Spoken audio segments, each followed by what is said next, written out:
Hello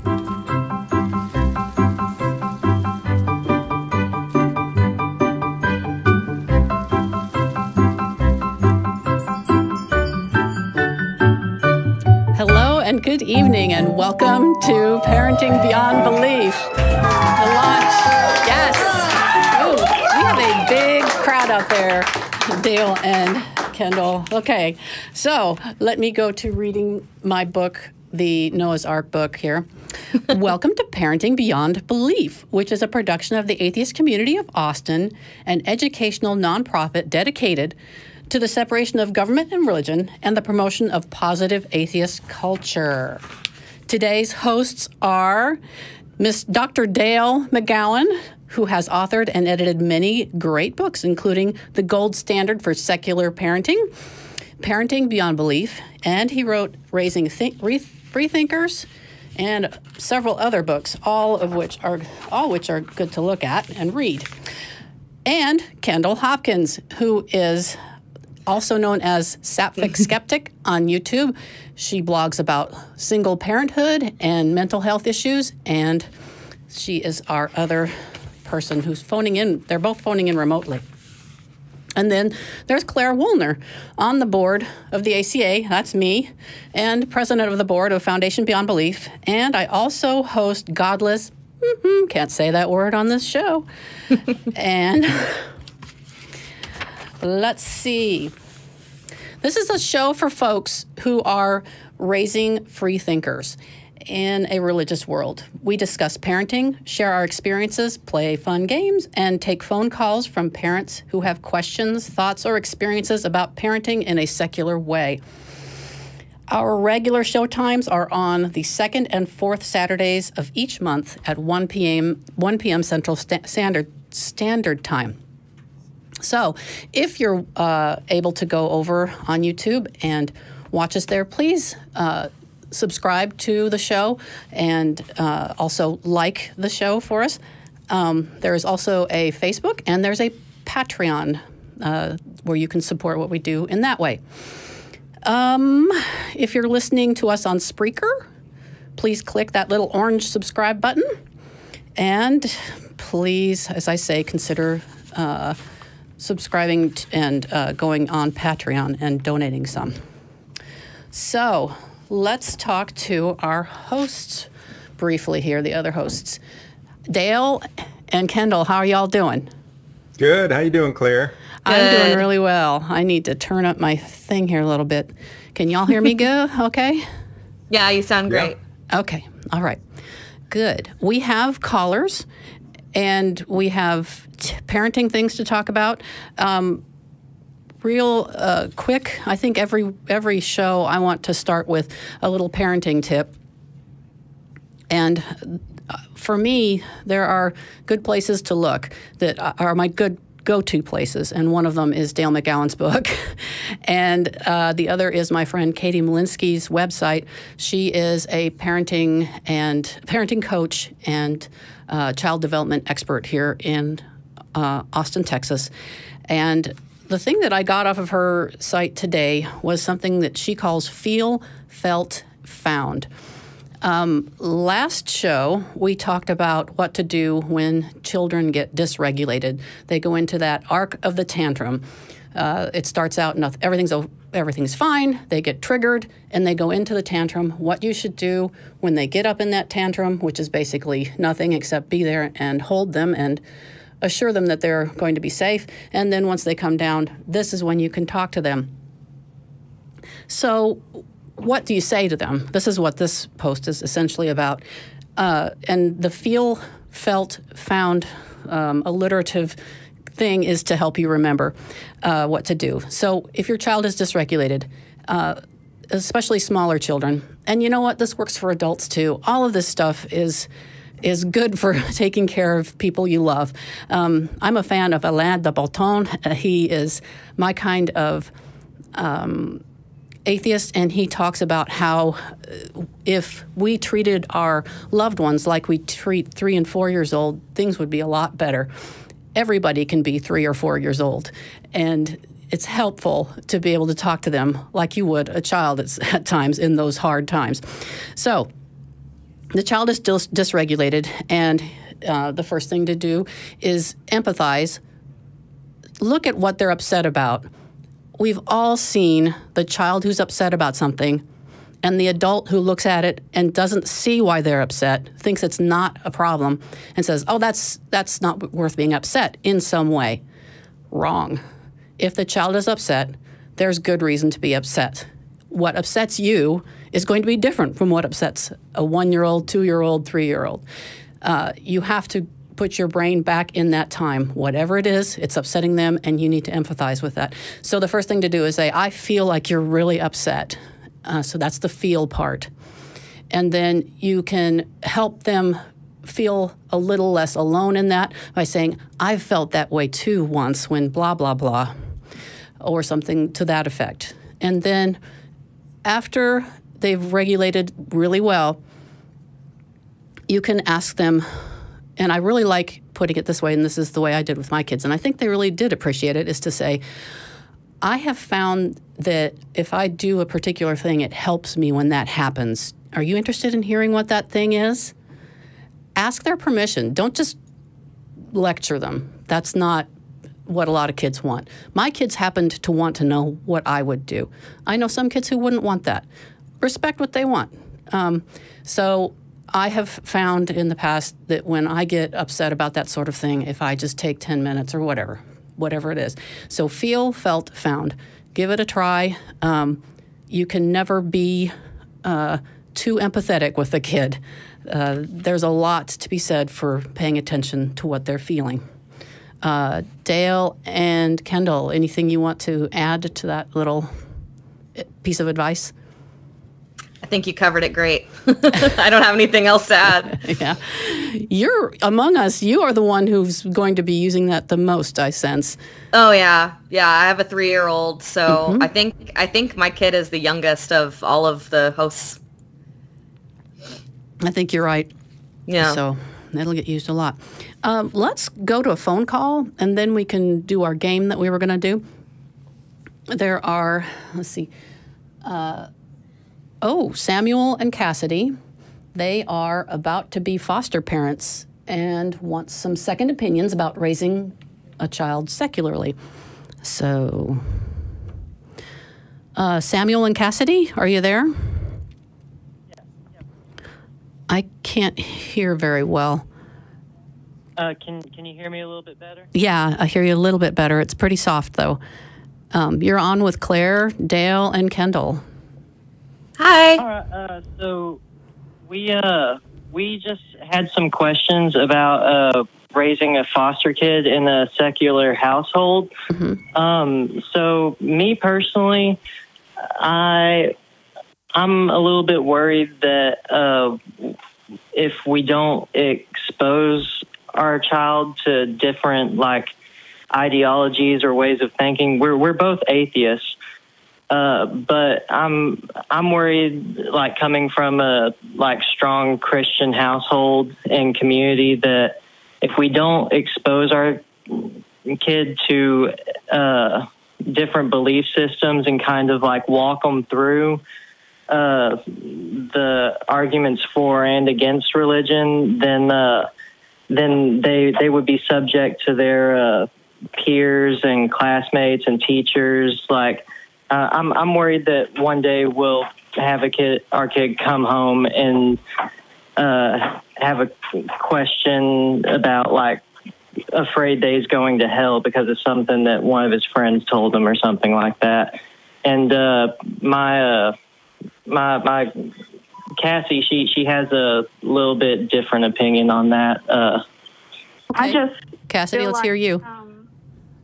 Hi. I just feel like we're trying to foster kids in the about 4 to 8-year-old age range, and I just feel like a child that young, we can't really ask them at all to try to decide what they believe, that it's just wrong to even expose them to any of that. So I feel like we don't need to kind of, inform them of all of that stuff, because I just feel like that would be overwhelming to a child, that we should just kind of teach them, this is what science says. This is what we know is real.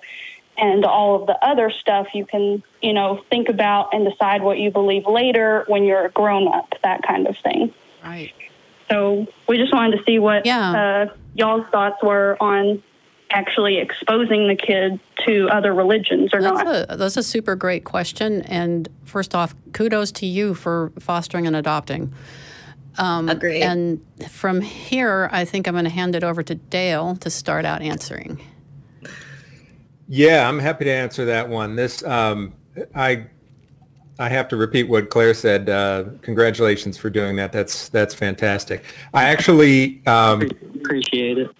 I think some of what you both said, I completely agree with in terms of the approach. I do think that they are too young to decide what they believe at that age. But the fortunate thing is they don't have to decide.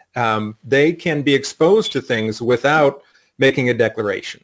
And I think it needs to be made clear to them and to others around them, family members, anyone else who will be an influence or whatever, that this is a period of exploration for them. Religion is fascinating. It's really interesting. And for kids that age, these are attempts that have been made over the millennia to explain the most wonderful questions there are, the most interesting questions there are. And there are some things that we still don't know, and there are some things that we have answered with science, but the questions are all worth asking. So exposing kids from a very early age to the range of ideas out there, the range of ways that people have answered these questions, I think is something not to be missed. You don't have to think of it as a comprehensive education. You don't have to. You don't have to teach them the 5 pillars of Islam, or they don't have to memorize the Bhagavad Gita. This is a matter of coming across an idea or coming across an expression and simply noticing it, commenting on it. They don't have to. It doesn't have to go any further than that. So, with my one story I remember is that. My youngest, when she was about 4 years old, started to be interested in religious ideas and all that we would come across in books and so on. And she was going to a Lutheran preschool. This was a really good program in our area, and it was a very low-key kind of a thing, not dogmatic. And she started doing things like we were out driving and we passed a mosque with a gold dome. And she said, "Oh, look at the pretty building." And there's an opportunity to say something in one sentence, to say, "Oh, that's a kind of a church called a mosque." And that's it. You don't even have to go beyond it for that. And then a month later, I remember we saw a woman with on the street of St. Paul, Minnesota, near where we were living. And she said, "Oh, look at the lady," or whatever. And I said, "Oh, you know what? She is probably Muslim. That's a kind of religion. Do you remember the church we saw with the gold dome? She's somebody who might go to a church like that." And that's it. That's the kind of exposure to the ideas that you can do. It doesn't have to be long lectures. It doesn't have to be in-depth. It doesn't have to be comprehensive. But what happens is you do that 1,000 or 2,000 or 3,000 times with all these little things that are noticed in the environment. And that child is going to end up being much more religiously literate than most adults. And then when they are old enough to start making their own choices, they have this fantastic network of exposures that they've had in a no-pressure situation, in a situation where they weren't asked to declare anything, which they certainly shouldn't be asked when they're young.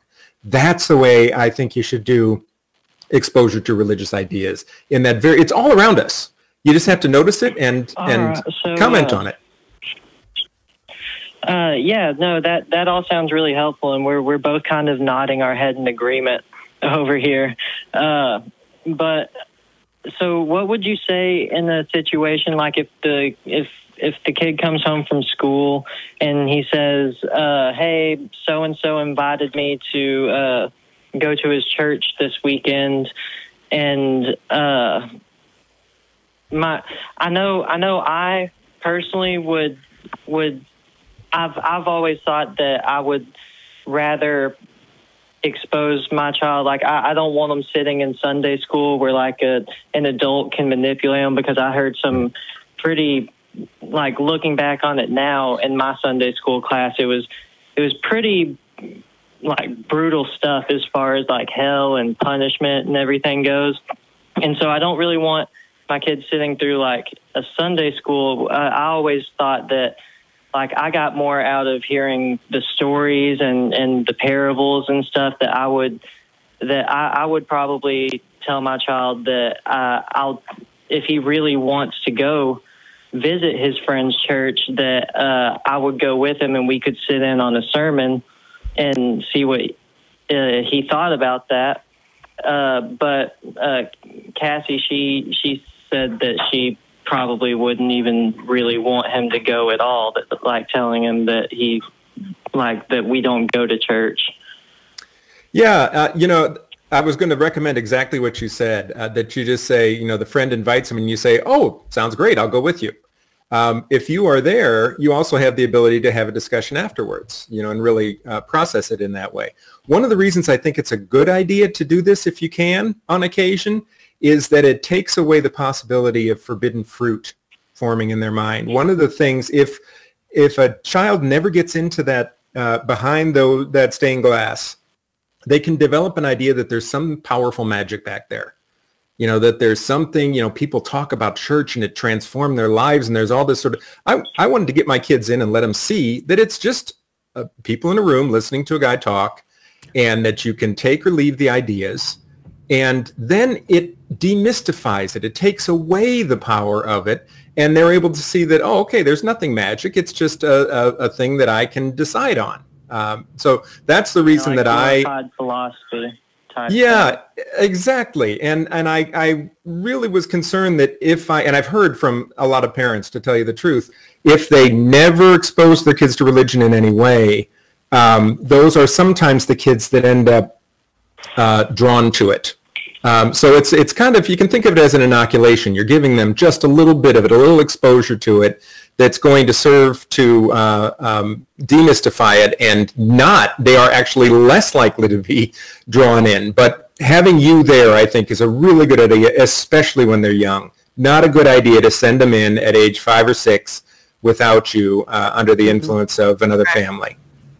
There's also a very good possibility that they could have already had experiences. If you do end up with like an 8-year-old, like you were saying, foster child, they may already have experiences with friends who are religious, or they may consider themselves to be religious themselves.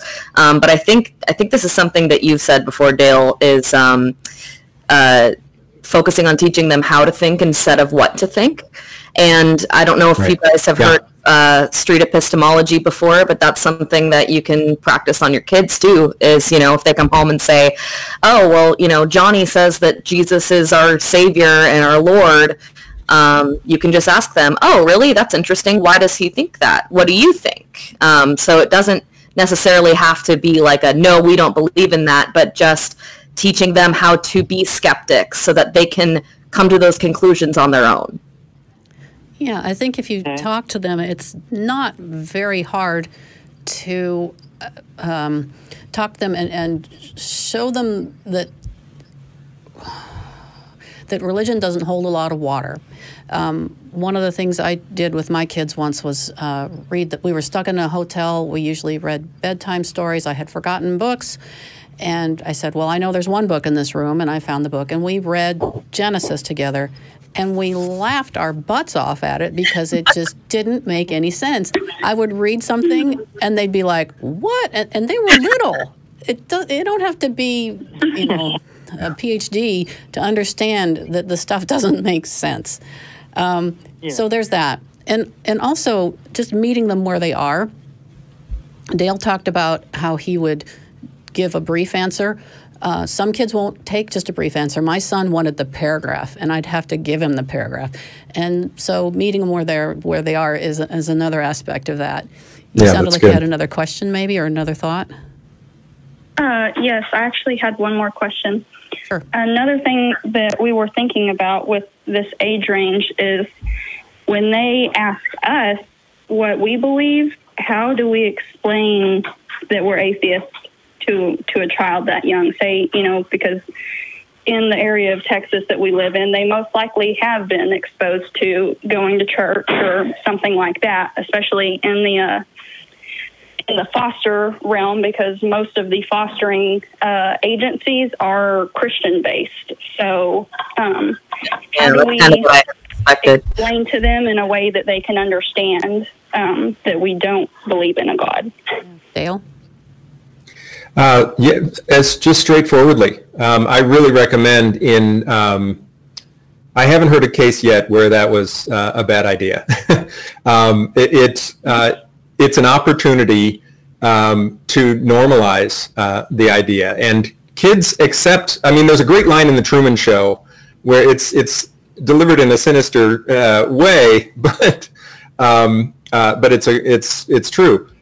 We tend to accept the world with which we are presented, right? We accept the reality that we are presented with. And if you tell a kid that some people believe there's a God and some people don't, some people have a different opinion, a child will absolutely accept that. Oh, I see, people have different opinions. And then the absolutely wonderful thing you've just given that child is the idea that there's a choice, that there's actually a variety of possibilities, a variety of outcomes. A lot of kids don't get that.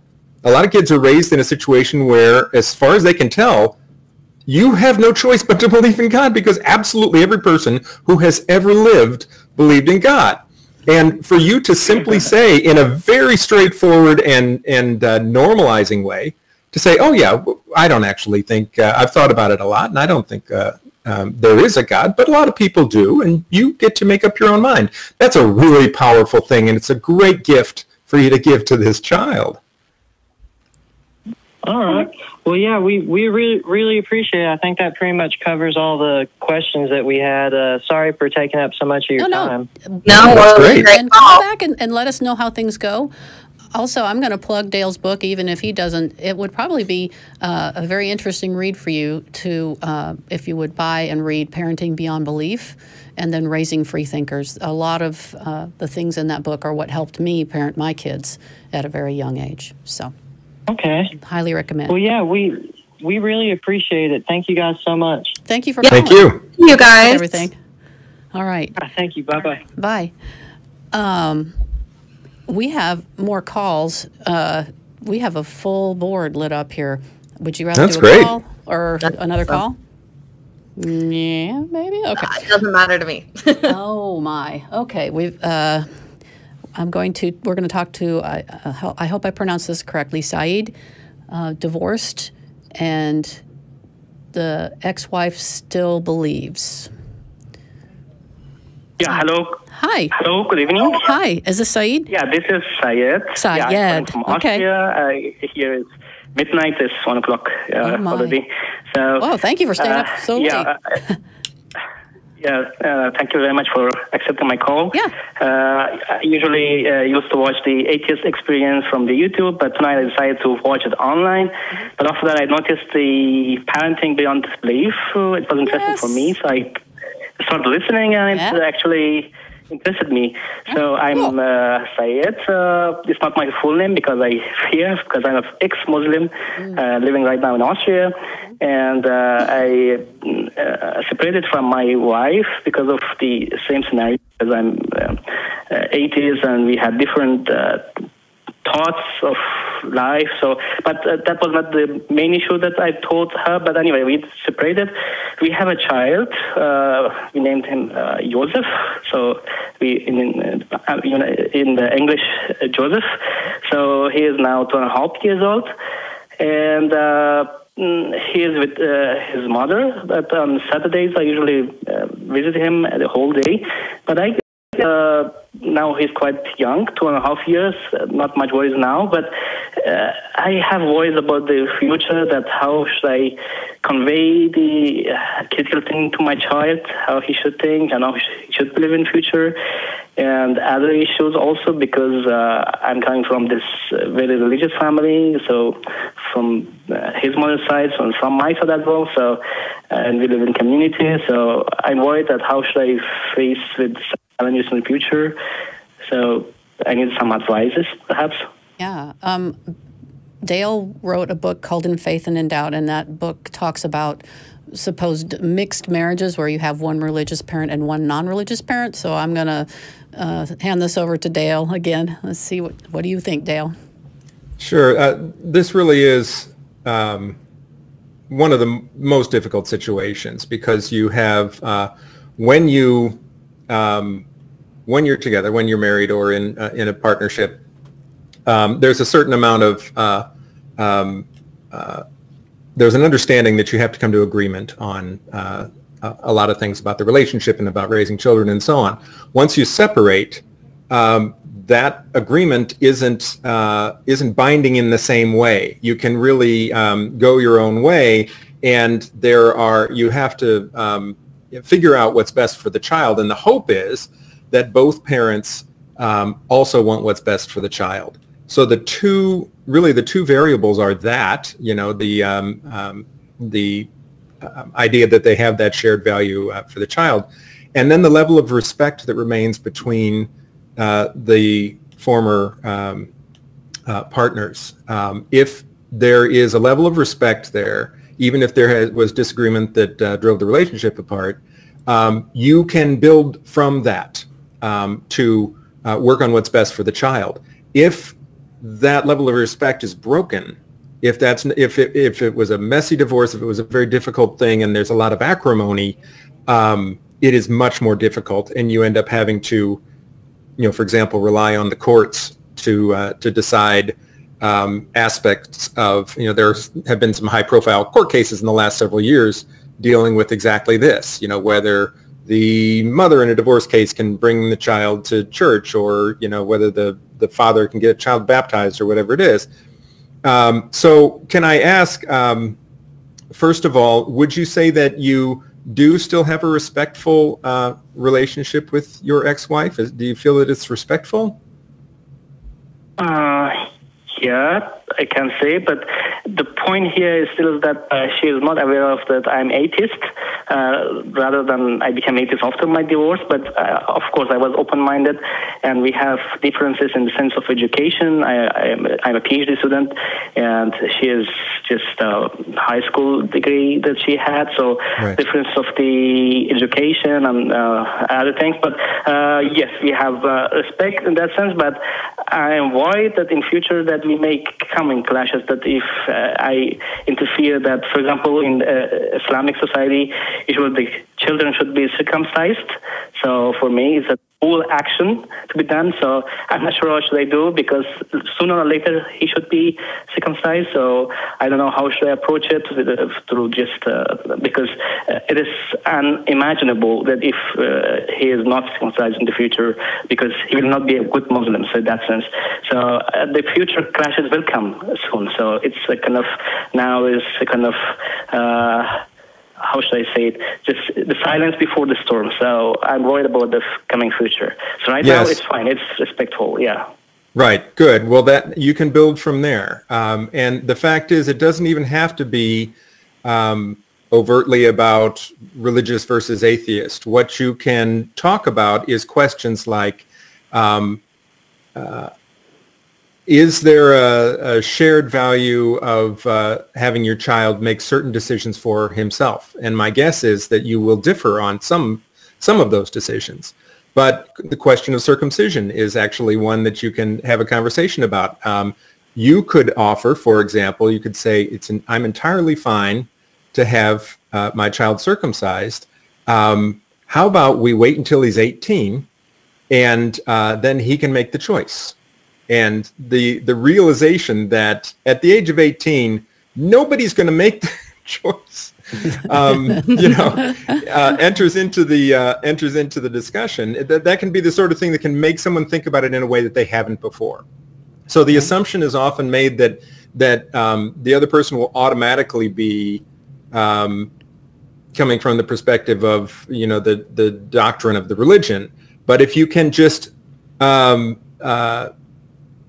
bend it, if you can just give them a perspective that they haven't had before, like that, it can help them to think about it in a new way. So you're not drawing a line in the sand and saying, I absolutely insist on this. You're saying, how about we think about this in a way that can form the basis of a discussion. The general question of the child choosing his own belief system is another one that's likely to be an issue. But you can approach that you can approach it from that perspective. You can ask your ex-wife if that is something, if finding his own way to God is something that would make for a stronger faith. You can frame it that way. And if you say it in that way, very frequently a religious person will say, yes, that's the best possible path to God. And then you can say, that's what I want. If my child is going to find God, I want it to be a strong faith. I want it to be a self-motivated faith. And you don't have to say, I also want the child to have the option of chucking the whole thing. But if you approach it from their perspective and then build in these free thought themes, it can be something that can help a person think about it in a way that they frankly haven't done before. So it's a keep the lines of communication open and talk in these general terms before you go straight to the issue. The fact that the child is so young is really good. You have time. You have time to begin having this conversation and to gradually move the ball to the point where you can come to a compromise position. It might not even be your ideal. But if you start having the conversation now and talk about it in those terms, about autonomy, about the strongest possible belief, that's your best way forward, and keeping respectful dialogue open. Okay, and I had one last question. I'm quite lucky that I live in Austria. Austria being a democratic country, a good environment for my child to grow up. But still, because I only spent 1 day in a week with my child and the other 6 days with the mother, so I wondered that if in future, of course, naturally the children observe the behavior of the parents. So of course, he observes that his mother prays to God and is very religious, going to the mosque and going to religious gatherings. And of course, when he sees me, that of course, when I'm in different situation, I don't behave like his mother. So this discrepancy and not sufficient time I expend with my child. So how should I balance and bring that kind of equal experience for my child to think critically for himself? Okay, saying that, okay, my father behaves differently, my mother differently, but it's still, how should I help him to, how should I to balance my child's behavior and also experience in his life to help him to grow up normally? Do you want me to? Yeah, go ahead, Dale, if you feel comfortable. That? I do. The 1 day, it sounds on the surface like 1 day and 6 days is an imbalance, and in the case of what you're talking about, it doesn't have to be. What you need to do is allow your child to see a kind, compassionate, intelligent, decent man who also does not believe. I'm a strong advocate of letting your child know very straightforwardly and very normally that you don't believe and that other people do believe and that it's your choice in the end. But then the strongest thing you can do is not arguments. It's not presenting the case against God. It's simply being the kind of person that your son would want to be and allowing that to stand alongside the example that your ex-wife gives. And so your child can say, okay, there are two ways to go. There are probably more ways to go if there are two. And it's not a question of good and bad people. It's a question of people making different choices. That's really the most powerful thing you can do. Does that answer all of your questions, Syed? Yes. You mentioned the name of a book that you advised is good to read. especially for the situation of the parenting. So could you name the book again that I can write it down and maybe I can find it? Go. In Faith and in Doubt is the name of the book that deals with parents of different perspectives. In Faith and in Doubt. Yep. In Faith and in Doubt, yes. Okay. I tried to find the book, and I hope that helps. Thank you very much for giving your time. Thank you so much for calling. It was my pleasure. Thank you very much. Yeah. And call back to let us know how things go. Yeah, good luck. Okay. The next call, what I wanted to do is each of us talk about our favorite, something that's one of our favorite things. And this can be anything from favorite author of children's books, a favorite toy to give the kid when you're going on long road trips, whatever. So Kendall, you want to go first? Yeah, actually, since you mentioned favorite books, I have a few that I love as a parent. Books, yay. Yeah, so I'll just show you. This one is actually not parenting related, but it's one of my favorite books, and it does help. It helped me to gain a lot of skills that are helpful as a parent. It's called The Art of Comforting. I don't know if you can read it. By Val Walker. This book, I am like a huge, we're very big onto how can I improve at being a good friend. And this book has been like endlessly helpful for me. I reread it every couple of years.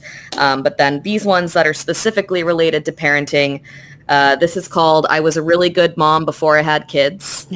And it's kind of like anecdotes of like funny, quirky little parenting things, but it's also very, it's very like, it's okay to be a bad parent sometimes. It's okay to mess up. And I love it. It's a good like coffee table book. And the last one I have is Toddlers Are Assholes. It's Not Your Fault. and just funny anecdotes, funny like satirical parenting advice. Great. So yeah, those are my three I brought. Oh my gosh, that's great. That's Toddlers Are Assholes. No one's gonna forget that book title. No one. Let's take a caller. This one's a little different, and her name is Ruth, and wants to know if it is socially acceptable to not want children. Ruth, can you hear me? It's Claire. You're on with Claire, Dale, and Kendall. Hi, Claire. Hi. Hi, everybody else. Hi. Hello. Hi. The answer is yes.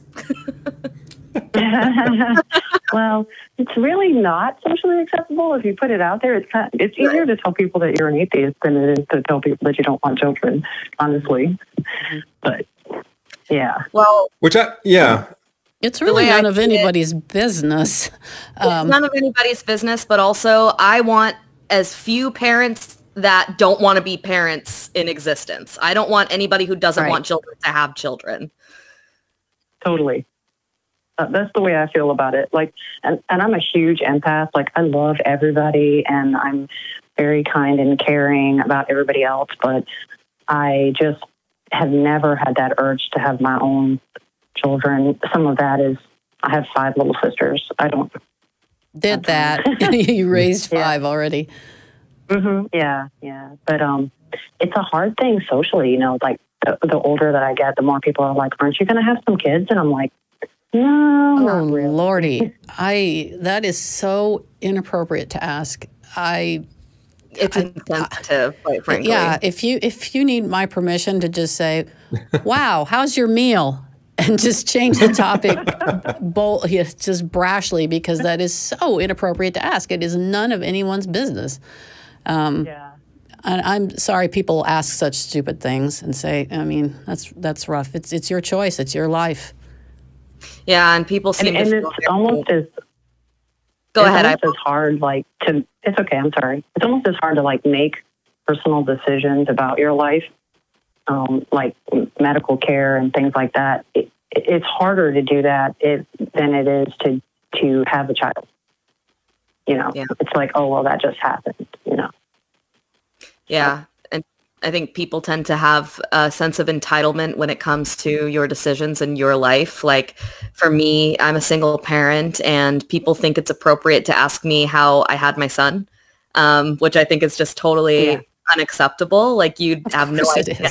My situation wasn't a big traumatic event, but it could have been. And how do you know that it's not? And the same thing goes for people who don't have children, whether you want children or not.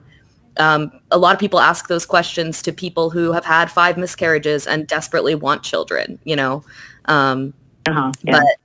I think what it comes down to is really just like being assertive and telling them, it's none of your business. And these are the things that I do want in my life and will make me feel fulfilled. And children is not a part of that plan. And that's too bad if you don't agree with that.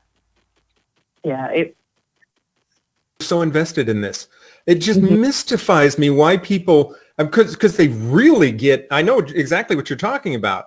I have seen people really go over the top about someone else's decision to not have children. It's just, it really is mystifying to me. I can see somebody saying, oh gosh, I would never make that choice, but why in the world, why does it matter so much to them? It's what I have never understood. I think to play devil's advocate, as a parent, we know how much joy our children bring us and how much fulfillment and happiness they bring us. And so I think in a lot of cases, people are like, no, like you just have to try it. It's the most amazing thing. Being a parent is wonderful, but it's not coming across I've heard that way. a million times. Yeah. And, it's like, I think if people are on the fence about it and we're having the conversation, I would generally be like, yeah, being a mom is amazing. It's my favorite thing. Also, it kind of sucks sometimes. So you kind of have to yeah, I'm sure parasailing off of big cliffs is awesome. Not going to do it. You can have all of mine. Just because I find children marvelous, it doesn't mean that everybody's going to want children. That's just personal choice. That's all it is. And they can mind their own business. I've had some instances where it's almost like a shaming thing. Like if I go buy myself something, or if I go buy a new car or something, it's like you're being selfish. I'm being selfish. That's what I've heard, and that there's an anger to it that is absolutely bizarre to me. And it's silly, right? Because that's bare minimum 18 years of relationships. Yeah. It stops relationships. Like I've had friends that it's like all of a sudden they think they can't be friends with me because they're going to have kids. Like it's like a world ender or something. Yeah. Those probably aren't people that you want to have as friends. I will say that it can be difficult after you have children to connect with people who don't have children. If I have a hard day with my son and then I go see one of my friends that doesn't have kids, I'm like, oh my gosh, this happened today. And they're like, oh, that's cool. I woke up at 11. It can be really frustrating. But I have I'd say 90% of my friends don't have children, and it's not okay for them to shut you out like that for a decision that you're making. That doesn't sound like a good friend to me. Yeah.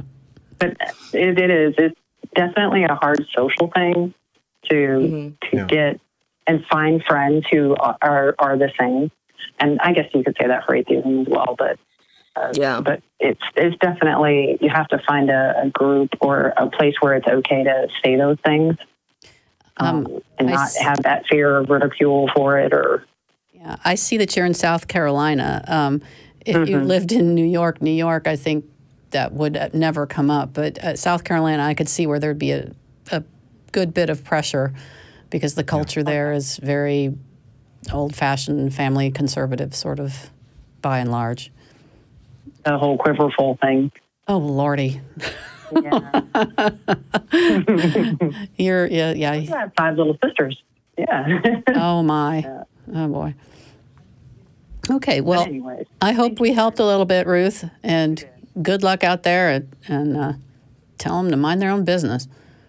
Yeah, that was a great answer. All right. Thank you very much, everybody. Take care, Ruth. Bye. Bye-bye. All right. So, Dale, do you want to talk about your favorite thing? Oh, sure. Neil Gaiman. Oh, Neil Gaiman. From cradle to grave. He has given us more joy. I got in trouble for showing Coraline to Delaney when she was 6 months old or something. I can't remember. No, not 6 months, but she was very young, and it was only years later that I actually found out it's actually classified as horror. Did you know that? Yeah. But it's also, I love that kind of stuff because, and I don't like horror, but I love weird things. I love the really warped kind of storytelling. I love Roald Dahl, all that sort of stuff. I love the original Willy Wonka kind of vision is so strange. That scared the hell out of me, that movie. Oh, yeah. When I was a little kid. Right. But there's a Neil Gaiman movie that I have to mention because a lot of people still haven't seen it. I keep running across people who haven't seen it. The movie is Stardust. Oh, okay. And if you haven't seen it, it's what you have to do when we hang up. Okay, we've got homework, people. It is one of the best movies I've ever seen. It's starring Sienna Miller and Michelle Pfeiffer and Peter O'Toole and Robert De Niro. The cast is absolutely stellar. The writing is fantastic. It's this fantastic fantasy, Neil Gaiman kind of a thing, but absolutely brilliantly done as a film. And I keep running across, nobody's heard of it. I keep running across people who haven't heard of this thing. Stardust is the name of the film. There are a couple of movies called Stardust. This is the Neil Gaiman Stardust, 2006 or something. I don't remember when it came out. But oh my gosh, go see it. Okay. Neil Gaiman. Will do. All righty. Let's take another call. This is Peter, who is a co-parent, and the mom is highly religious. Hey, Peter. Hi. Hi. You're on with Claire, Dale, and Kendall. Hi, guys. Hi. Hello. I don't quite have a strong question on this. It's more like this is just something that I feel like I'm very analytical and I came to this conclusion, but I don't have any people that share my non-religious beliefs that are close to me that have kids, and it's a very unique circumstance. So I figured it'd be good to just talk to you guys and present it to you and see if you guys see a different way of going about it, or maybe you might have seen this go bad or wrong in a good way. So basically, I was married. I had 2 kids, a 6-year-old and a 4-year-old. And the mother is heavily religious. I mean, the kids are even in religious schools. So there's a lot of moments where my son's at the table with me. I co-parent with me half the week. And he'll just start saying, "Let's pray." And I just look at him and I'm like, oh man, I don't want to start a fire and tell my son, but I also don't feel like I can be honest. Listen, I don't believe in that when everything in their lives is telling them otherwise. And I feel uncomfortable that I can't have a voice just yet. So I find small ways to put it in there. And when he's older, I feel confident that I can get him to understand why that stuff doesn't make any sense. Let him think. Rather than introduce it now and cause a storm of problems with his mother. And I could not have been talking for a while. You guys just tell me what y'all think of that. That's okay. I'm just curious. Is your ex-wife aware that you're atheist? And yeah, I think when we were divorced, she had the idea that she knew that I kept telling her I was, like, hey, I don't believe in this anymore. And to make the divorce worse, I would always quote the Bible to her in order for her to just kind of like, poking a wound, like the woman should be silent when we're going to divorce, anything to just try to get her to realize it was stupid. But okay, so is the relationship still a little rocky like that, or do you have any communications with her that are positive? Like, can you introduce your kid to, say, a Unitarian Universalist church where you will meet atheists, I am pretty sure, and your child will have church time with you? And I don't know, some religious folks might not go for that. What kind of church is this? Unitarian Universalist. The tagline that I hear most often is that they believe in one God at the most, and it's basically a secular religion. Every minister I've ever met that was Unitarian Universalist was atheist. They have they have tenets that they follow, and they're all secular humanism tenets. Take care of each other, take care of the world, be kind. That sort of thing. And so if you can find... No, that's so unique. I'm gonna put that on my phone right now. I'm sorry, right. My hands are a little tied, but I'm gonna put this in right now. Unitarian what? Sorry. Unitarian Universalist. Awesome, okay. All right. And another church that is often doable for atheist folks is a Congregationalist. And you might be able to find, if you go on Meetup, you might be surprised to find an atheist parent meetup group. And you could just take your kids to that. And to the kids, it's just a playtime. And you get to hang out with people of like mind. And that's kind of nice. Yeah, even if you can just find... Kendall, go ahead. Okay. Even if you can just find a local atheist group that has quite a large number of members, like on Facebook is a great way to find them. You can then, post there. And if there's not already a parenting group, you can always say, hey, is anybody, interested in getting together for play dates with kids?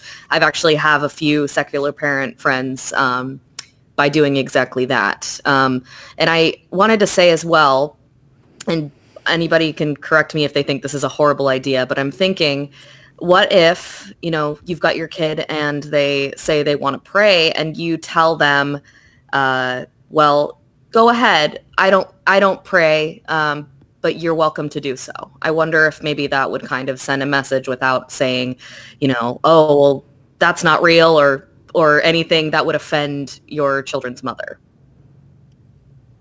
I think that's a great idea. I did that. Yeah. Oh, good. Good on you. I think that's ideal. It's not a matter of forcing your beliefs on your child, but to be straightforward about what you believe is important. I think it's a very valuable thing for the child to see that there are people that are loved in your life, people close to you who disagree, who have different opinions on this question. I think that's better than any argumentation you can do. Just to provide that variety in the child's life is a valuable thing. Well, I'm glad that you guys agree, because I already do that. A part of me, like a deep desire, I hate to say it, maybe it's a little selfish, wants to be able to that, hey, none of that stuff is true, and really just like cut it off at the roots early. The only thing that stops me is the altercation that can come with, being a co-parent. I don't know about you guys, but I personally like people in my inner circle that have a good way a way that I feel is foundationally sound at looking at the world. And if the thing that you start off at a young age believing can influence you in the wrong direction, I want to try to cut that off, especially in my own family. And I feel like that's a selfish desire, but for the sake of the circumstance, I feel forced to just do it like this. I guess you guys would kind of along the same place. Just don't force it. Just kind of like show them a community and leave it at that until that time comes down the line when it won't be such a catastrophic recourse for expressing my position. Yeah, I think if you force it down the kid's throat, who's going to be... that's not going to go well. The religion. Yeah, go ahead, Kendall. I'm sorry. Sorry. I don't know if you were listening to earlier calls, but like we were talking about, something that Dale says is teach them how to think, not what to think. So I don't know if you want to elaborate on that, Dale. That really at the root of that is developing curiosity in a child. If you raise a child to be ravenously curious about the world from the beginning, they are going to reject ideas that do not clarify the world, ideas that add more fog than light.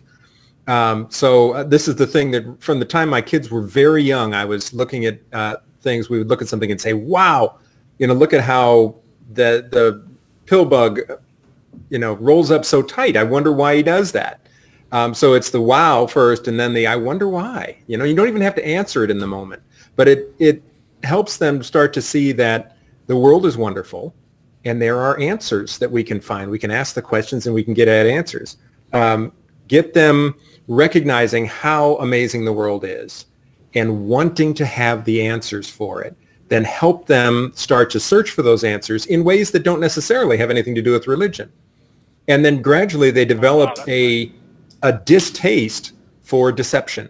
They don't want anything that gets in the way of understanding the world. And then when they're presented with religious ideas, they are predisposed to reject anything that is nonsensical, that is not going to get at the truth. So get them to fall in love with reality. Get them to fall in love with the idea of seeing the world as it is. And that's more powerful than any argumentation against religious ideas. I like that. I really didn't expect to really get that much from you guys, and that was really surprising. I can't, by talking to you guys, I was able to really realize something about myself. I kind of do that, but I still have that emotional pull. It's really just me. It's my emotions that are pushing me to just kind of smash that early, but I really don't need to. Right. I could, like you said, just find other ways to do it. Like, for instance, my son was like, oh, I said, you're going to talk to Santa? He's like, no, you're going to mommy your Santa. And I'm like, okay, well, who's the tooth fairy? Well, you're mama's tooth fairy. Well, I said, well, who's Jesus? And he said, you and mommy. So I was being very direct, and that could cause a lot of problems. It's just me. Okay, this is a big part of me, too. I guess I'm still... I thank you so much. I appreciate that. I don't have any more questions on that. I think I'm going to take a look at that church, which I didn't even know existed. Right. I think a community of people would be a good support because I don't have anyone to talk to. My other friend, my one that's closest, he still believes there's something out there, but he calls himself an atheist. And I'm like, he doesn't know what it is. He just says that. I do appreciate that. Well, you definitely have a community here. I don't know if you're a part of any of the discussion groups on Facebook. They're like a really great resource. That's like how I am here, is because I was very heavily involved there and made some great friends, great connections. And it's a really good resource for a community if you're not like in the Austin area. Right. Atheist Community of Austin. Right. We do community worldwide. So just come and look for us. I'm jealous. Oh, we're where you are. Just get online. There's a huge community. Thank you guys so much. I appreciate it. Thank you, Peter, and good Thank luck. you. Thank you. All right. Wow, if that isn't what parenting is all about, where you bring your own agenda in and realize that you need to drop that and meet things where they are. Yeah. Done that, been there. Because the way I was parented was everything you're not supposed to do, and I had to figure out what I was supposed to do. And realizing when I react to something in some way that I know is not healthy for my kids, and I'm like, where does that come from? And dissecting it and then nip it in the butt, because they don't know why you're reacting so strongly to whatever it is. And it's really hard to let go of that fear of indoctrination, because I definitely have a knee-jerk reaction to anything like that too. Yeah. We're all steeped in the effects that indoctrination can have. Here at the ACA, being involved in the shows and so forth, I see the dark underbelly of it way too often. And so, yeah, it is something that I understand why people have that reaction to. I'm going to do my favorite thing, and I wanted to talk about Paul Goebel. He's a children's book author, and the books he publishes are, you're probably familiar with The Girl Who Loved Horses. He does these amazing illustrations of Native American life and tells their stories. I'm going to hold the books up and let's read together. And the illustrations just knock me out, and the stories are amazing. And the other lovely, lovely thing is that when you're trying to broaden the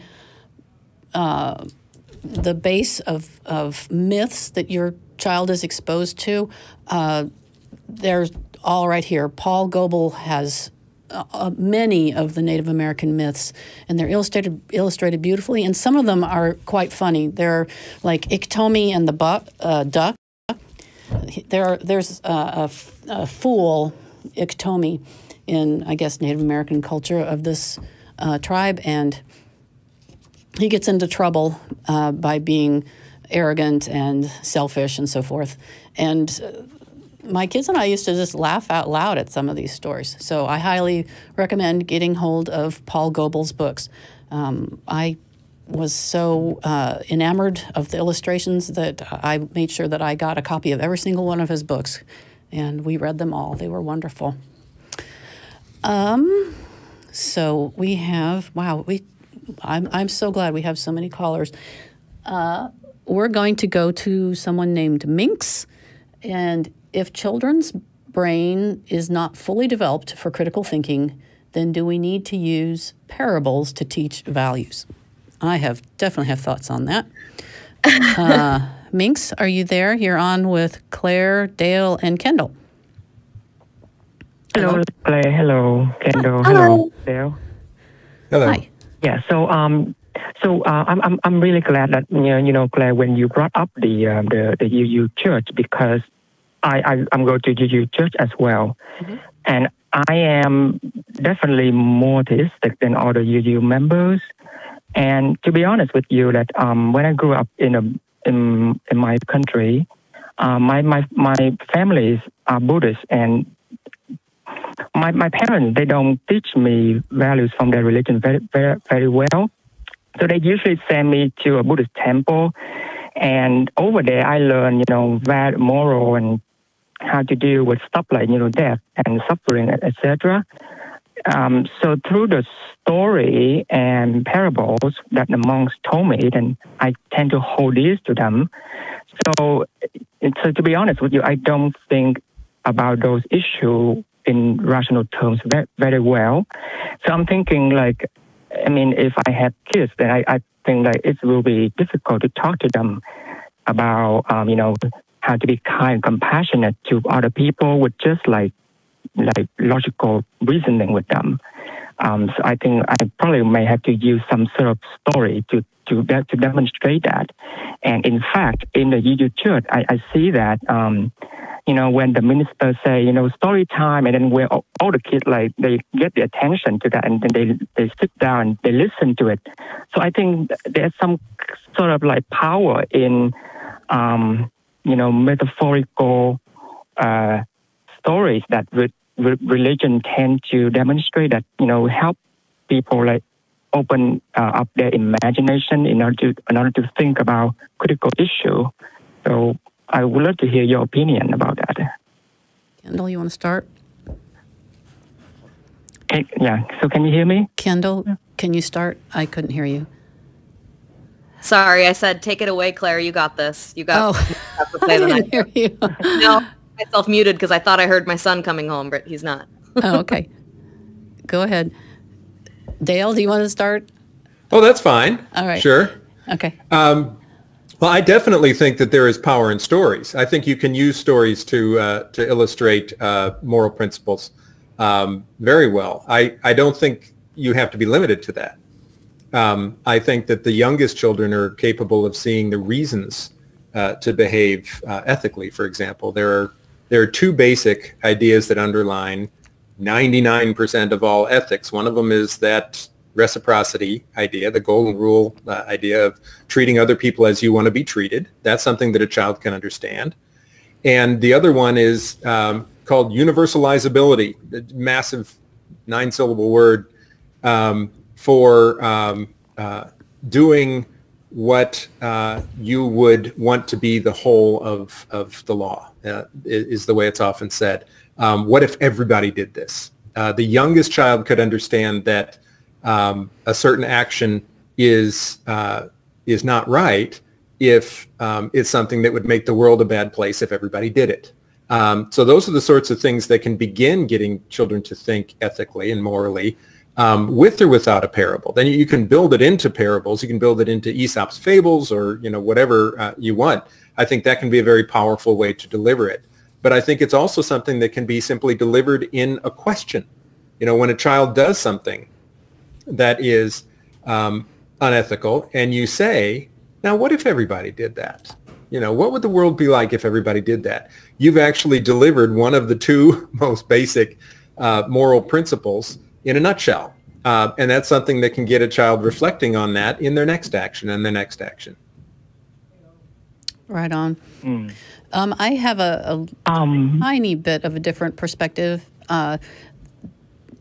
First of all, I've recently learned about the platinum rule, which is not treating people like you would want to be treated. It's treating them like they would want to be treated, which I think is the next level up. Because I may want to use binary pronouns, but if someone else wants to use non-binary pronouns, then by all means do that. That's not the golden rule. That would be the platinum rule. If somebody has any other way of life that is different from mine and I disagree with it, which I don't, but if I did, I would want them to be treated like they want to be treated, not how I think they should be treated or I would treat myself. So the other thing is parables in stories. Yes, they can be effective. There was one story that I heard when I was a child, and it stuck with me way hard, and that was the story about the genie or something that turns itself into a rock in the middle of the road and sits there, and people go around the rock and they curse the rock, and the person who finally gets down on their hands and knees and scrapes the rock out and puts it off the road so that everybody can pass by easily, the genie turns into the genie again and says, here's everything that you could ever want, sort of deal. And so I lived my life moving that rock, hoping that I'd find the genie. So it had a powerful impact on me. But I think it was a little heavy-handed. On the other hand, I see so many movies, children's movies and TV shows where there's a moral tucked in there, like the Littlefoot series. If you are an adult and your child loves the Littlefoot series, you have my deepest sympathies. I found that series incredibly, oh my gosh, that was my gift to my children, was to watch that with them so many times. And there was a moral in every single story.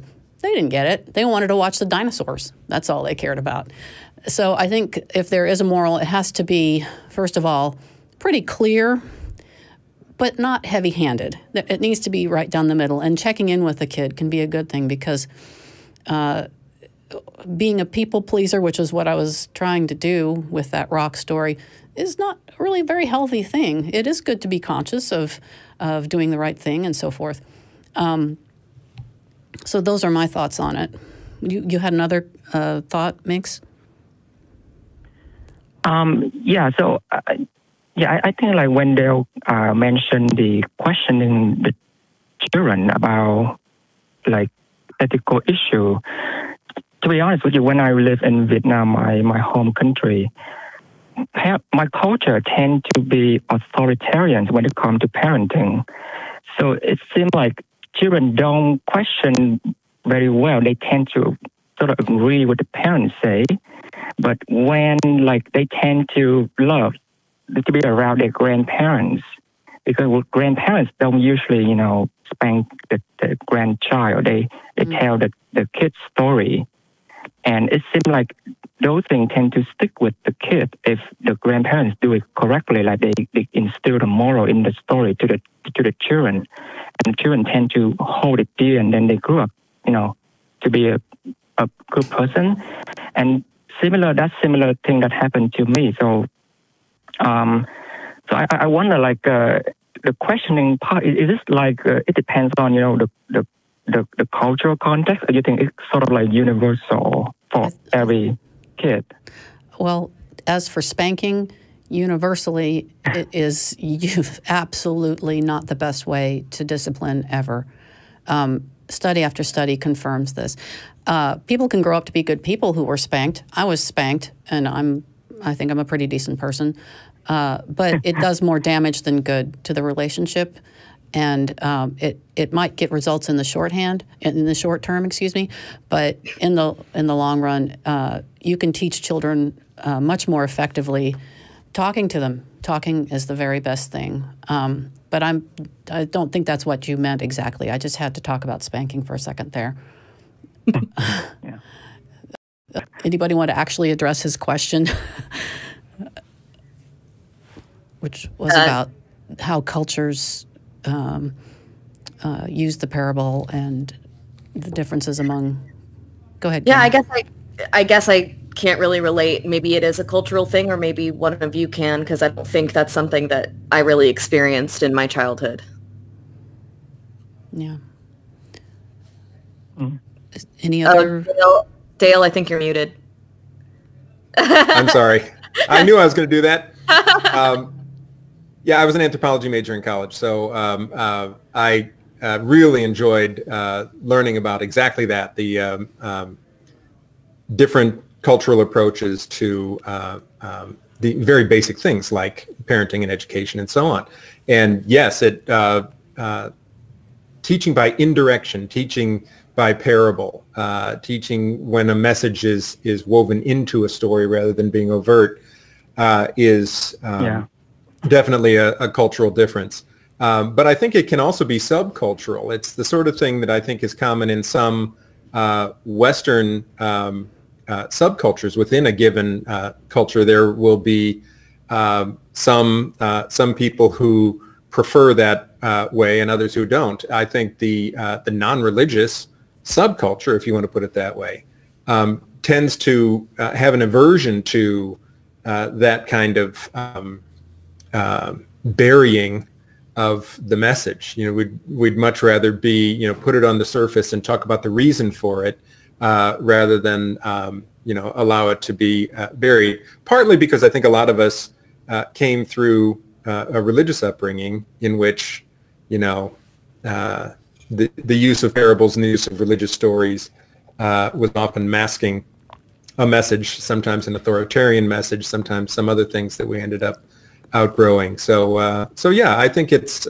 safe to say that it's one way or another, it's cultural. Well, the thing is, I mean, I agree with you when it comes to, you know, sort of in the Christian culture we are in, then it tends to be authoritarian. So it's not really effective. I agree. But I mean, like in culture that is really old and is deep into, you know, storytelling, and I have yet seen like any sort of like scientifically based teaching, you know, values to kids just through by, you know, like science. But they talk through some kind of fables or metaphors. Like Claire, I'm sure that as a biologist, when you teach values to the children, you will not bring science into that, right? When you I do. Oh yeah, my kids, we talked about everything. I had the good fortune to be a stay-at-home mom, and so I spent a lot of time with them, and we talked about everything. And I always told them what I felt was true. And when we would go to my in-laws' house, where religion is in every coffee cup and on everybody's chair, it's just everywhere. We would talk about it before we would get there, and they would see the praying and they would hear the words that they would talk in just everyday life, because everything comes back to Jesus in that sort of household. And they could listen to it and evaluate it. And my mother-in-law, I love her to death, but one time she did try to talk to my daughter about religion without me being there, and she could handle herself because we talked about it enough and it was okay, even though it was probably not the coolest thing to do. Yeah, so I just talk to them. Children, we treat them like they're somehow less than us. And in fact, learning new things is not second nature, it's first nature for them. That's all, right? That's all their brain is learning right now. And until they hit puberty and that Wernicke's and Brokaw's areas in their brains shut down so that they can't learn other languages very easily, I tried to shove in as many words and as many things and as many ideas and languages and whatever as I could. So, no, I never watered stuff down. So, Claire, can you please clarify something for me then? So, for example, when we talk about, let's say, altruism, and we know that, statistics show that people who are altruistic tend to have, lower blood pressure and tend to be happier, etc. So, do you actually say that to your children, or you find another way to coach the altruistic aspect into their mind and their their behavior? Yeah, altruism is a tricky one because there's really no such thing as pure altruism, and we've had that conversation because my kids are now 13 and 15. You have to meet them where they are. So I don't talk about oxytocin and all those sorts of things when they're little bitty maybe, but I would talk about how, did you get that, did you do that thing? How'd that feel? And they say, oh, it felt good. I'm like, yeah, it feels good to help somebody, doesn't it? And so they never heard the rock in the middle of the road story. It was just, did that feel good? Yeah, and I would also suggest that study may have the correlation and causation flipped. I think it's more likely that happy people are altruistic rather than altruistic people are happy. I think when people are satisfied, when they have their needs met, when they feel secure, when they are financially stable, when they have good networks of relationships, they are better able to be generous with their own actions and more able to be altruistic. So I think we work toward those other things with our children. We work toward helping them to have a happy, satisfied life in which they are grounded and loved and respected, and then they are going to act out of that grounding, and they're going to be more likely to be altruistic. I find that to be more likely than the other direction of flow. Right. And in all things there needs to be balance. So, for instance, being altruistic and kind is fine, but don't be a doormat. Right. There's comes a point where I've heard so many parents say this to their children: never hit anyone. If somebody's hurting you, hit them. I mean, if it comes down to self-protection, hit yourself, hit somebody. But the other thing is always be nice to other people. No, if they're not being nice to you, you wouldn't do that. You, as an adult, you wouldn't do that. If somebody's being unkind to you, you can use strong words and stop, and that's not cool. I'm not going to keep being nice. And neither should a child. They need to learn those boundaries, and they can. They're fully capable of. They know what feels icky and what feels nice. They can listen to that, and then they can work out what they can do in various situations. My kids come home and tell me about things that have happened at school, and I'll say, well, what happened? What'd you do? And what they say and do, it's usually pretty impressive. I think if you trust them to recognize their own feelings, the consequences of what they do, and then nurture the good stuff, then they'll figure it out. We are, biologically speaking, we are social animals. It's not going to be hard to teach a child to be social. That's just what we are. How best to be social, how to let go of some of the isms that we tend to have, the racism, feminism, needing to be more feminist, and all these sorts of things. Pointing it out to children helps mold how they interact with people, of course. But generally, they can figure it out on their own if you coach them properly, I think. Yeah, empathy, I think, is a great tool. Empathy, big for time. Children. My son's 3, and he even understands a lot of things. You know, we'll watch a movie or something, and let's say a character does something bad to another character, I'll just say to him, oh wow, how do you think that character is feeling now? And he's 3 years old, and he even uses words like disappointed or frustrated.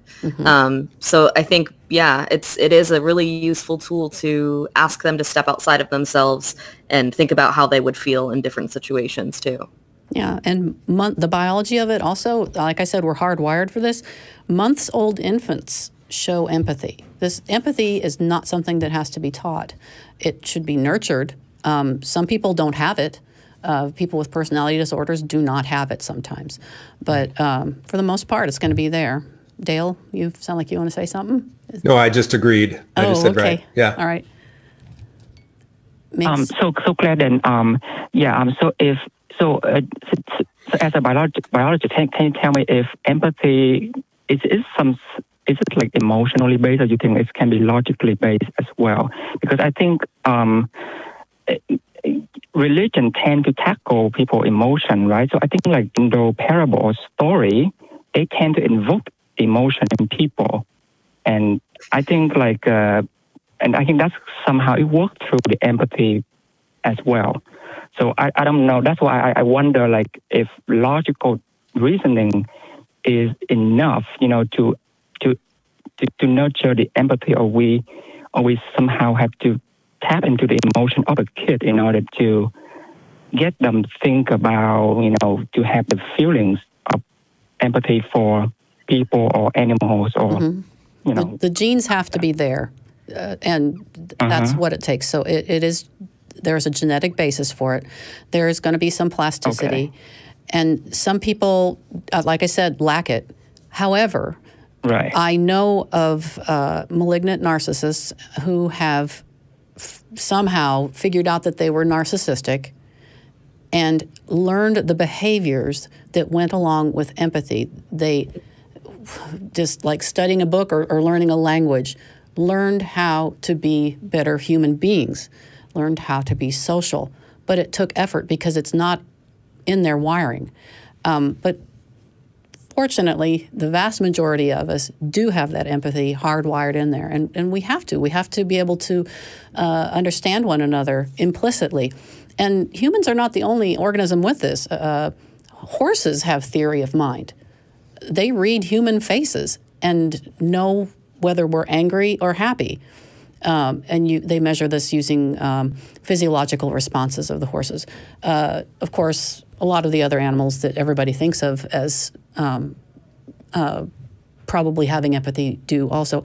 But really, I think you will find, if they start researching it enough, every animal that is social has some form of empathy or ability to communicate within the group, so that everybody knows how the individuals are feeling. If you can't communicate with each other, you can't be social. If you can't understand one another, you can't be social. I also argue that if you're going to compare it to religious parables, I would say that those are driven by fear rather than empathy. So I don't really think there's a comparison there, personally. Yeah. So when it comes to working with kids, meet them where they are, and they will have empathy. Help them develop it. Show them your empathy. Like when I was talking at the beginning about feel, felt, found. When you identify how they're feeling, you show them that it is possible to understand how someone else is feeling, even though you aren't experiencing the thing. So that's modeling. And then when you say, I felt it, then they get the opportunity to model it back and understand, oh, mommy once felt that crummy feeling before, or whatever. And then you don't let them sit there and stew in it. It's, okay, and I have found, do you want to hear what my idea is for how I dealt with that? And they might say yes, they might say no. And if they say yes, you say, I found that blah, blah, blah helps with that. And then they can turn that over and decide for themselves. So that's how that all falls back into parenting, in my view. I see. Okay. Thank you so much, Claire, for your insight, and thank you, Dale. Thank you, Kendall. Thank you. And call back, Mix. Let us know how you're doing. Take care. Yeah, thank you. All right. Thank you. Thank you. Bye-bye. Bye. Okay. I think don't take any more calls in there in the other room, who sounds like they're partying already over there. We have Matt. What's the best placeholder for God when teaching daughter about good life philosophy? Matt, are you there? You're on with Claire, Dale, and Kendall. Yes, can you hear me? Yes, we can hear you. Can you hear me? Yep, I can hear you. I know it's kind of a slippery question, but I mean, and it's actually really, I'm really, really glad that you talked about cluster B personalities and stuff like that. Long story short, and I try to keep this from being winded, I grew up in a household. My mom grew up Jehovah's Witness and ended up converting to like a Methodist. She was basically excommunicated from her religious foundation and her family and stuff.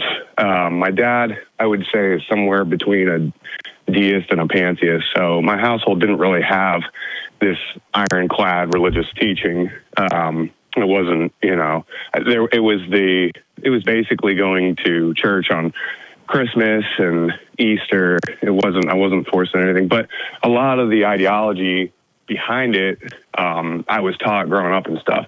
Basically, the things that are dependable. You guys had talked about, like the golden rule and stuff like that. And so I always considered myself an agnostic. Like I didn't know, but I just had that, you know, that firm grounding in that there is something that you can count on. And through being in a toxic relationship with a person, and this is just the face of what kind of brought me to dig more into things that led me to being an atheist. But it got me looking at some of the colder realities of nature. That's kind of like what pulled me out of the sorrow, was really seeing some of the real suffering in the world and stuff. But my thing is one of the things that I always hung on to was do the right thing and the right things will happen. And, you know, from a probability standpoint, you know, you do good things probably will happen, but it's not the case. It's not something that is, you know, ubiquitous. It doesn't always happen. It's not always there. Like bad things happen to good people. Bad people get away with things. And, my thing is I want to convey, like, I want my daughter to have security in what she knows, but it's like, what is the placeholder? Because it was huge. I mean, my world was turned upside down when I kind of had to start dissecting all this stuff and looking at, okay, there is an uglier side of nature and stuff like that. And oddly enough, watching videos on insect life somehow got me to that point. If you watch how, I don't know if you understand what I'm saying, but if you watch just how ruthless it is 1 second you're alive, but it really like got me, and that's what got me to the place that I'm at. How can I comfortably convey the truth that I've come to realize about the world without, which I am a nihilist, but without sounding like a nihilist who is completely pessimistic about the world, because I'm not. First of all, if that was winded. Claire's favorite caller. What did you say, Kendall? I said, first of all, you just became Claire's favorite caller. Yeah, I'm an entomologist by training, so okay. Little bug-on-bug action, really.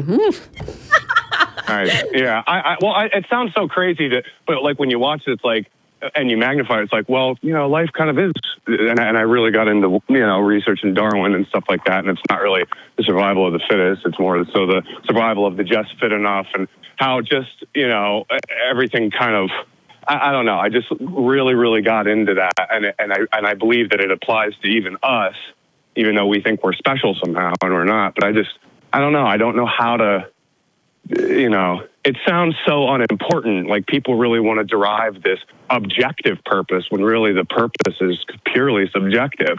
And I don't know how to, because people are really put off when I have conversations with them, and they're just like, they're like a deer in headlights, you know, that I think like that. I'm sure you guys can relate. I definitely relate. Yeah, I'm not terribly keen on the idea of life needing a purpose. We're here because of evolution, and the purpose and the meaning is defined by you. and what you want to do with it. Dale, why don't you go ahead? Well, yeah, this is the stuff, isn't it? This is really, these are just really great great things to be grappling with. The thing that occurs to me is that whether someone believes in God or not, no one has ever been helped by a God. No one has ever been cared for by a God. That has always come from people. And the realization that neither more nor less meaning and purpose and help and comfort and compassion is ours in the absence of a God. Because the God is absent regardless of your belief.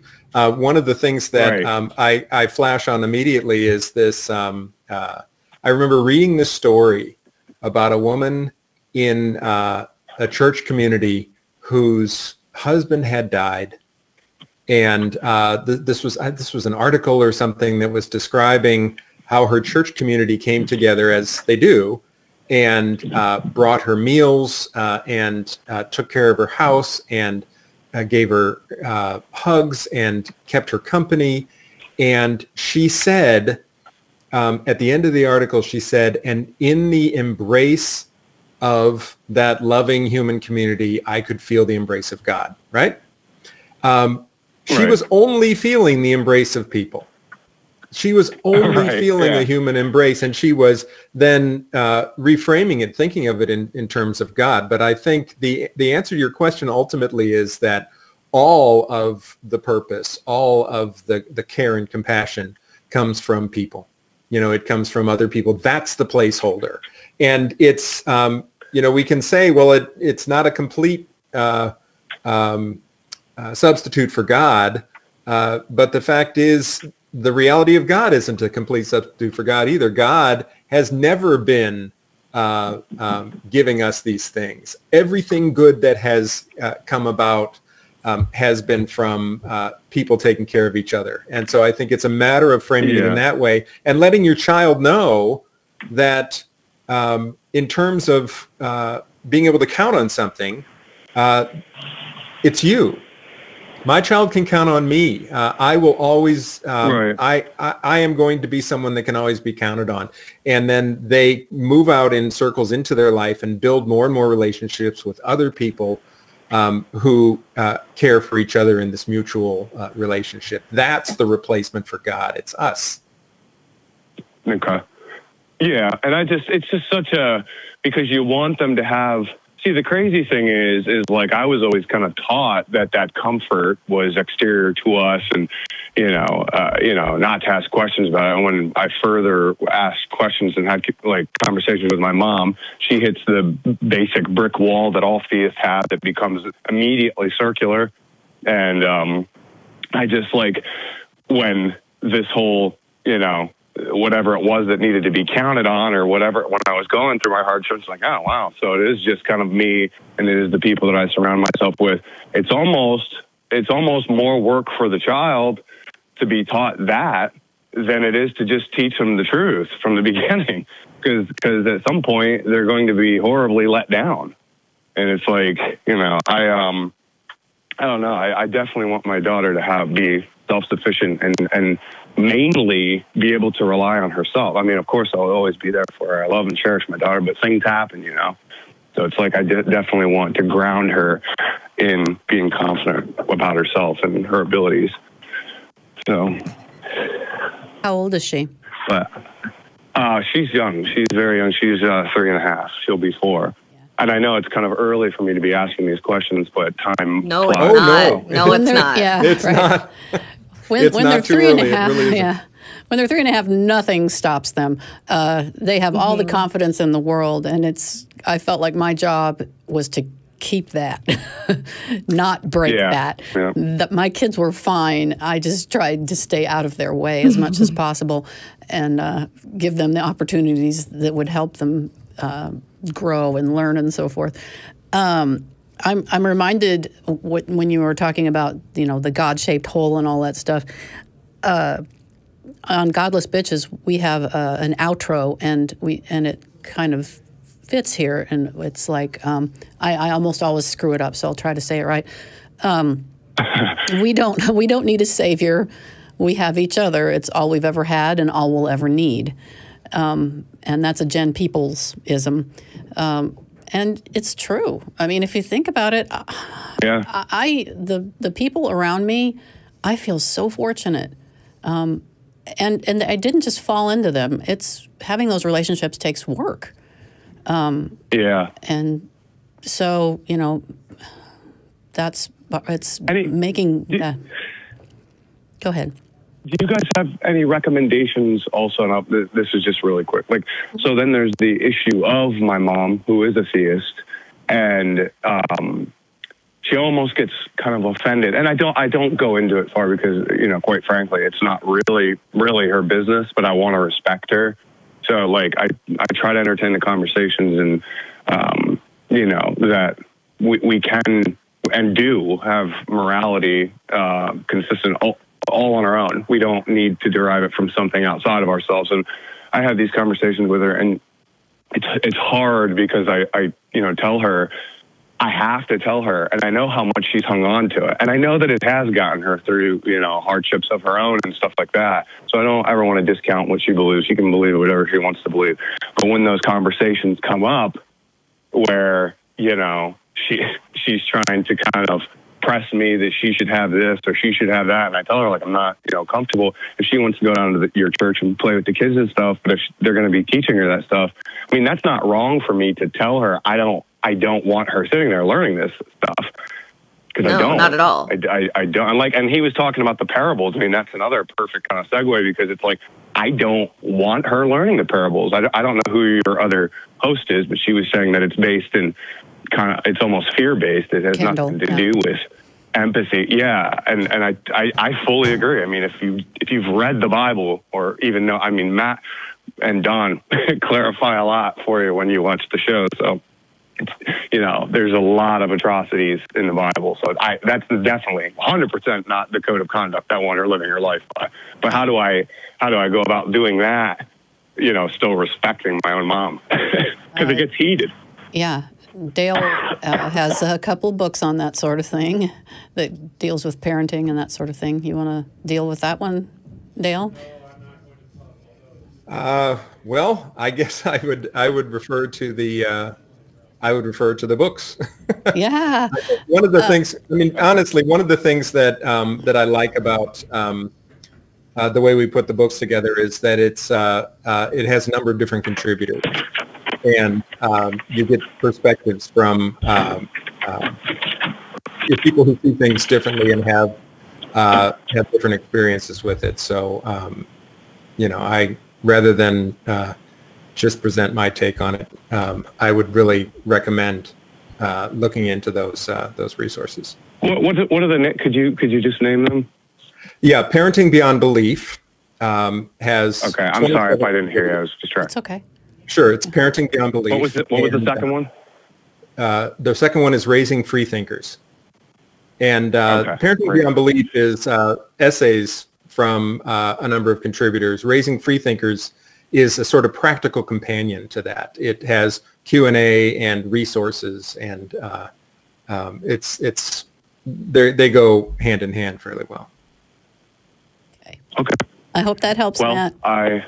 No, it does. It definitely helps. And, you know, I talked to, when Eric told me that you guys were going to do this show, and I found out tonight that it was live because I saw it in my side scroll on my YouTube. I was like, oh, wow. And I didn't think I'd get through tonight. So I very, very much appreciate you guys taking my call. I super appreciate your call. And check back in with us on Saturdays at 1 p.m. on the second and fourth Saturday of the month. Let us know how things are going. I will. All righty. do that. Thanks so much, Matt. Thanks, guys. Let's see, is this the one? Yeah, okay. So we are at the hour-and-a-half mark, and is there anything that either of you would like to end with, wrap up tonight? No. I'll give some final thoughts on that last call, is that I wish more people would consider that your children in anybody else's lives is a privilege that you get to grant to people. So if somebody else is not respecting your beliefs in the way that you want to raise your child, there's a problem with that. And I hope that more people will start actually cutting those people off if necessary. That's all. Dale? I don't have anything to add except what a great bunch of calls. Yes. Yeah, This was, outstanding calls. yeah, really high quality calls. Good, Right? good questions and good topics. Yeah. Good stuff. And thank you so much, Dale. And thank you so much, Kendall. This was a ton of fun. And I'm looking forward to doing these for years to come. We all know that parenting is a pretty tough thing to do. I hope that things that we have talked about this evening helped it make it a little bit easier. And now I think it's time for you to go and hug your kid. Bye.